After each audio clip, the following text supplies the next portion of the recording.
Hello again, ladies and gentlemen. Saka here, and welcome back to another episode of NASCAR Racing 2003 season. We are at the, well, it's not a short track, but it certainly is shorter than the ones that we've been to recently. We are at the remodeled Phoenix, and we've got William Byron right in front of us, Martin Truex Jr. there, and we're looking for a decent race today. It should be pretty quick, pretty narrow racetrack for sure. So we're going to see what we can do with these boys here. Brandon is on the pole once more. He had an amazing lap. Let's see if he can hold on to it. Pace car is ducking off. We've got Kyle Busch on our outside. Green flag should be in the air. There we go. We are racing at Phoenix. They're not getting a good start, but I'm not going to dive bomb William Byron into turn one. We'll just sort of roll the bottom and see what we can do. The car is very loose down here. We can't wash up into Kyle up there. Still side by side. What we'd like to do is let them get a little bit single file so we can approach them methodically and cautiously a bit.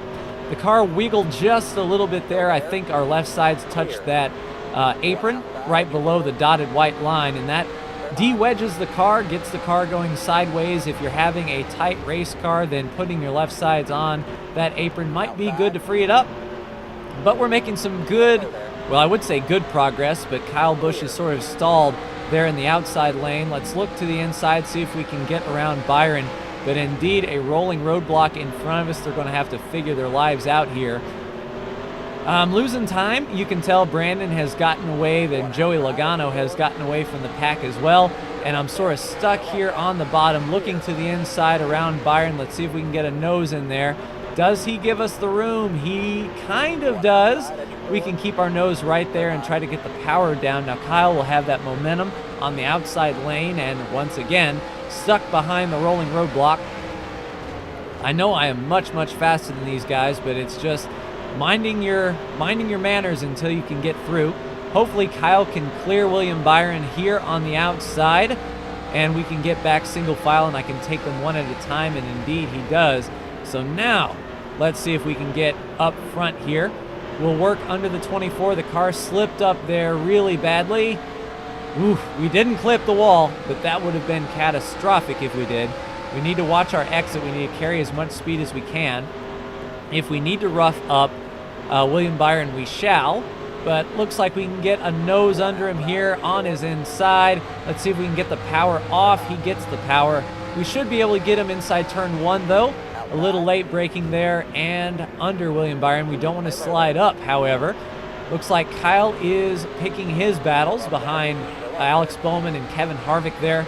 If we need to use that dog leg, the inside of the dog leg, to shorten the track up a bit, we can. There is no out of bounds in this racetrack. We just need to keep the car under us as we go through that transition. Looks like Brandon has given up the top spot, put Joey Logano up front, Martin Truex Jr. in second, Brandon in third, and we are right here behind the 18 of Kyle Busch. We might be able to get him here in turn three. Let's see. I'll go down and late break here. Just take one at a time here. We don't want to dive bomb more than two cars for sure. If we can get the good bite here, we can lay the power down, but it is really flat and really difficult to get power down on these flat turns for sure. We'll try him again in turn one and even under the 88.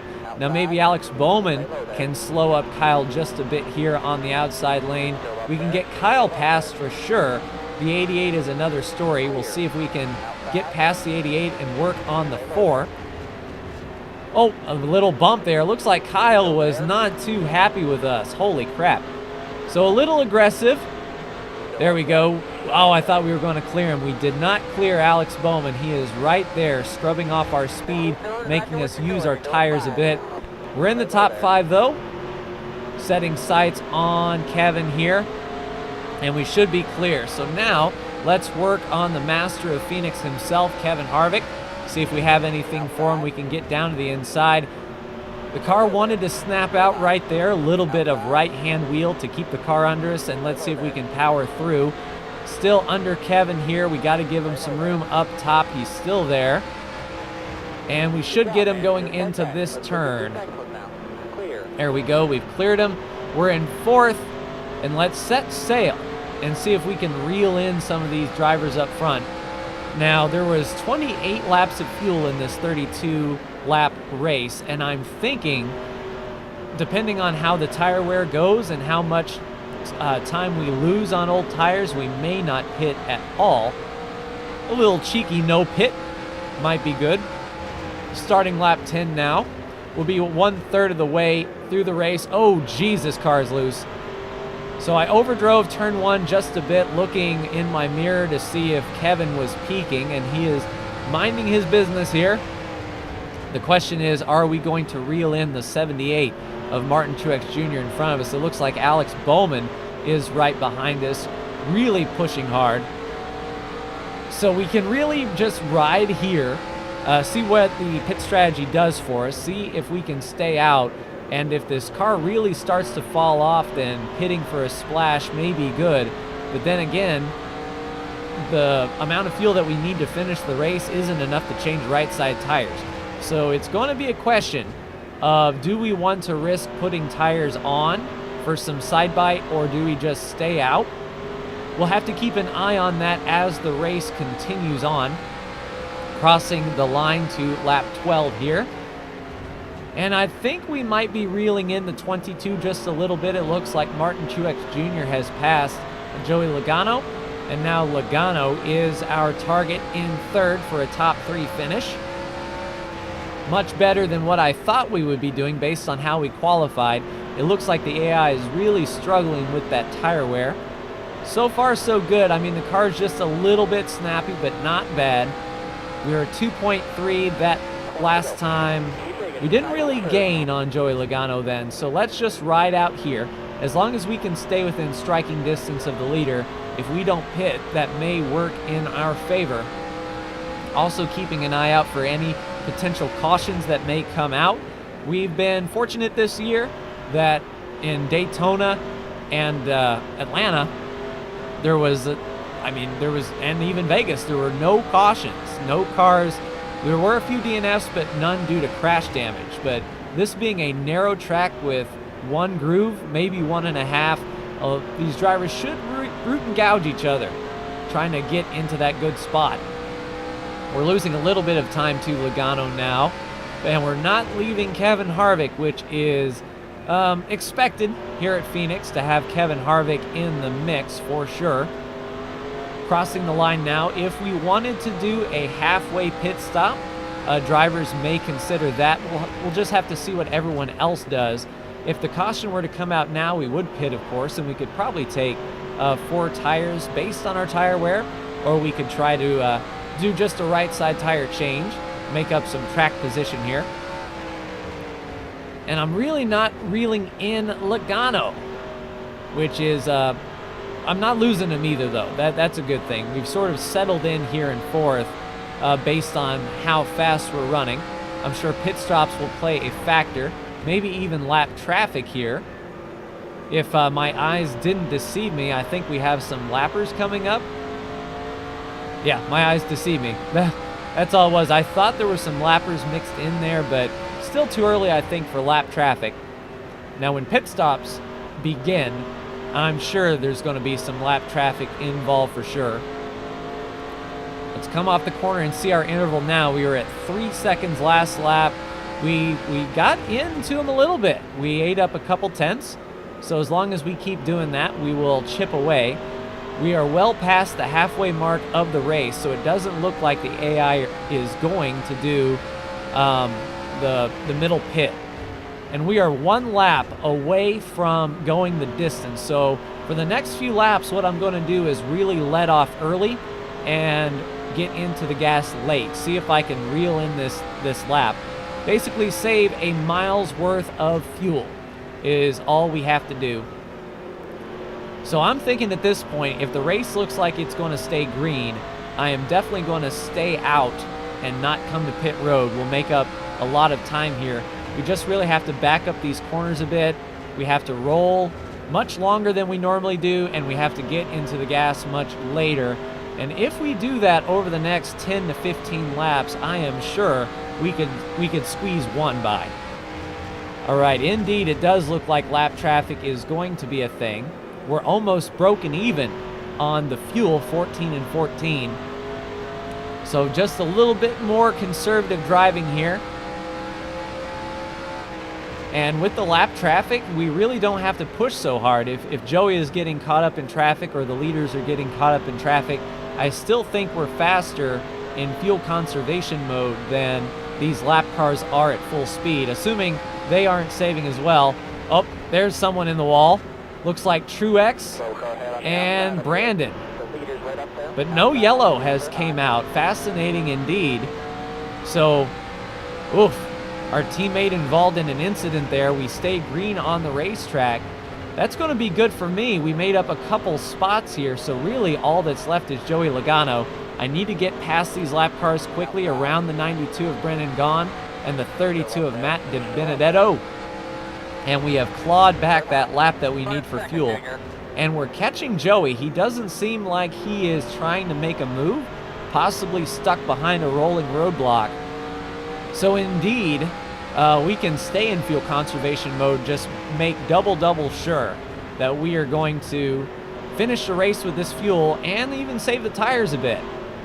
All right, let's get under the 00 of Jeffrey Earnhardt and see if we can catch the 22. Let's see if we can pin him behind Brendan Gaughan. Aha!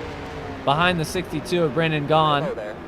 Now let's see if we can get under the 10 and the 32 of Chris Buescher here. See if we can keep Joey Logano behind us, because we are still one lap to the good. And everything is coming up Millhouse. So I think we've got a shot at it now for sure. We're out front. We just have to navigate traffic well. We'll pass the K-Love car here. Nice and easy, real respectable like. And there we go. So 10 laps to go. 11 laps in the tank, and yellow flag has come out. So we are the leader. Have we taken the caution yet? I don't believe we had. I don't see the pace car, so I'll come back to the line and immediately clutch in and save as much as I can on this caution. We're in the unenviable space of being the leader when the yellow flag comes out. If we stay out, then guaranteed everyone's going to come in. And if we come in, everyone is going to stay out. So I will ride the clutch here and stay out and see if we can hold them off for the few laps that are left in this race. Just one moment.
Coming back to the green, Brandon has decided to pit, and he has tires. We decided to stay out on old tires. There will be 5 laps to go. Green flag in the air. Let's get a good jump. No one in front of us. We just have to run 5 of the best laps we have ever run. Got to watch for the cold tires. The tires have cooled down under this cycle. They're not going to get as much grip. The car almost slid out to the wall there. Let's see if we can gap Brandon just a bit. Lap traffic won't be a factor, I don't believe. Everyone is pretty much tied up, so it's just eyes out of the mirror, eyes out of the windshield, and we can see if we can put this win together. 4 laps to go. We're about a second off of our fastest lap, but we were getting up to speed. Let's see where we come across the line as far as lap times are concerned, see if these old tires are holding up to scrutiny. And we can also check that interval. Brandon right behind us there. Let's make sure we can clip the apron just a bit, get some of the car de-wedged, and get through this turn. 3 laps to go. Looking good. So yeah, we're only maybe a half a second off of our fastest lap. Now, if Brandon is running flyers, he may catch us. We just need to make our car as wide as possible. Less than a second behind. He's in the mirror looking. Not looking inside. If we can just drive conservatively enough to keep the car under us and we can get the power down, I think we'll be okay. 2 miles left in the race, 2 laps to go. And still a pretty fast lap, all things considered. So the tire wear hasn't really affected lap time much. Oh, but it is affecting drive off. The car a little loose. What are cars doing? Cars are coming off of pit road. There's Kyle. Let's see if we can get, Kyle Busch with the checkup. He's trying to get into turn 3. Let's see if we can get around him or at least ride behind him. If he can leave us, then that's fine. I don't care. Kyle is not for position. White flag. 1 lap to go. Let's see if we can get under him. Nope, car is starting to push really bad. Brandon's got a nose. That's where the new tires would pay off. So let's see if we can get him inside of turn 3. He's right here. I don't want to jack him up. There he goes. And he's washing up the track just a bit. If we can get some bite. I have a ton of wheel in this car, but it is not going to be enough. So Brandon will take the win at Phoenix, and it was just that close. 0.13 seconds. Brandon will get his 3rd win of the year. A little redemption from Atlanta, perhaps, but looks like Brandon is the car to beat this season. We're close. We're just like not there. But overall, not bad considering our qualifying position here in Phoenix, starting in the middle of the pack. So we had some work to do and we did it. Staying out was the good strategy, I think. If that's the thing, if I had the guarantee that we would nail the pit stop, we get our half can or maybe our right side tires to help us, that would have changed things a little bit, but yeah, nothing really we could do. I had as much wheel into that car as I could handle in turn 1, and it just washed up like crazy. So I blame the loss on Kyle Busch. If he wasn't in front of us and forced me to change my line, then meh. But that is racing. Looks like Austin Dillon had some gearbox problems. That is interesting enough indeed. And I don't know what caused that caution. It looks like David Gilliland may have caused the caution here. Let's go back to the point. All right, so there. He has damage there and not there. So let's take a look at this lap. See what happened to... Oh, there was Brandon jacking up Truex and getting into him like that. And surprisingly, Brandon didn't have as much damage from that collision, but it messed up poor David Gilliland for sure. All right, let's see if we can find Austin Dillon here, who busted a gearbox. We don't know exactly when he busted the gearbox, but it must have been later in the race. So he's on pit road. Everything is awesome. And there he is. So he's on pit road there with the busted gearbox. So let's go forward a little bit. See if we can see when that gearbox explodes. So he's fine now, coming down pit road on lap 31. So this was that big mess of cars that decided to pit with 1 lap to go. That's going to hurt his overall standings for sure. And right there, his gearbox blew coming off of pit road as he was getting up to speed. Oh, that is really, really unfortunate. But let's see what brought out that caution, shall we? I'll get to a camera view that I can see the yellow lights here. So green, green. There was the yellow. All right, it happened on this lap here. So let's watch and see at the point of caution when the yellow lights flew. And then we can see who was at fault. Who cost me that win, I wonder. I say unto you. Green there and yellow there. So a crash should be occurring right now. Hopefully it was big enough to warrant a crash. Let's go on through the field. Everything is... Oh, there we go. Brendan gone in the 62 caused the yellow flag. Getting spun by the 00 Jeffrey Earnhardt. So there he goes into the wall, into the barrier. And that almost ended Gaughan's day and almost Truex's day. And there's a secondary crash there. Clint Boyer hard into the wall as well. So let's take a look at the standings after Phoenix as they sit. Denny Hamlin is your cutoff driver. Still pretty close between 9th place Jamie McMurray, 11 spots ahead of the cutoff, all the way to Brad Kay, 13th spots behind the cutoff. 1 point for AJ Allmendinger, who would make the chase, and Clint Boyer with that hard hit.